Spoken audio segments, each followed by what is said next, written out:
دەنگۆی پێدانی جێگری دووەمی سەرۆکایەتی پەرلەمانی کوردستان بە پێکهاتەکان جارێکی دیکە و قسانەی هێنایەوە باس کە بەشێک لە پێکهاتەکان لە خولەکانی ڕابردووی پەرلەمان نوێنەرایەتی ڕاستەقینەی پێکهاتەکانیان نەکردووە و بۆ بەرژەوەندی لایەنێکی سیاسی بەکارهاتوون و کاریان کردووە.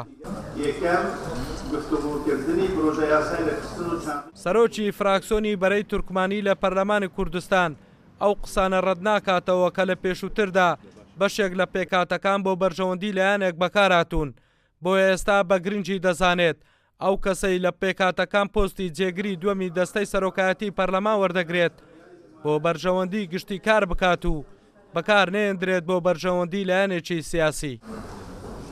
ئەو بەڕێزێکە لە پێکاتەی مەسیحی بێ و یان لە پێکاتەی تورکمان بێکە ئەو پۆستەی وەرگرت لە سەرۆکایەتی پەرلەماندا دەبێت یەکەم شت بەلایەن بێت و نەکەوێتە ژێر کارەگەری هیچ لایەنێکی سیاسی، دەبێت لەسەر ئەساسی بەرژەوەندی گشتی پەرلەمان و خەڵکی یاریەمە کوردستان کاری خۆی بکات.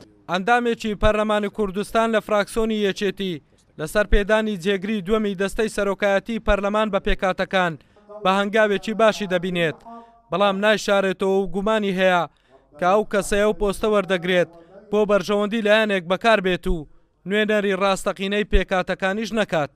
ئێمە لە یەکێتی نیشتیمانی کوردستان جەخت لەسەرەوە ئەکەینەوە کە ئێمە لەگەڵ پاراستنی مافی پێکهاتەکان و پێمان وایە بێ پێکهاتەکانیش نوێنەرایەتی خۆیان هەبێت، بەڵام نوێنەرایەتێکە بە ئوسلوبێک بێت یان لە کەسانێک بێت کە نوێنەرایەتی ڕاستەقینەی پێکهاتەکان بکەن، نەک باڵێن حیزبێک یەک لە کادرەکانی خۆی کە لە پێکهاتەکانە کاندیدی کرد بێت بۆ پەرلەمان و دەری چوان بێ بە دەنجی ئەندامەکانی خۆی، ئەوە کارێکی خراپە. سوگا دوجار ڕەنگە ئەو پۆستا لە بەرژەوەندی حیزبێکی دیاریکراو بەکار بێت. ماوەیەکە کۆبوونەوەی نێوان لایەنە سیاسیەکان بۆ پێکهێنانی کابینەی نوێمی حکوومەتی هەرێمی کوردستان دەستی پێکردووە.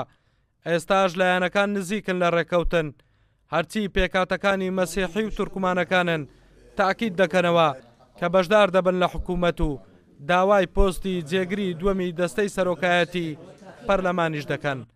ئەڵگوڕد ئەحمەد، کورسات نیوز، هەولێر.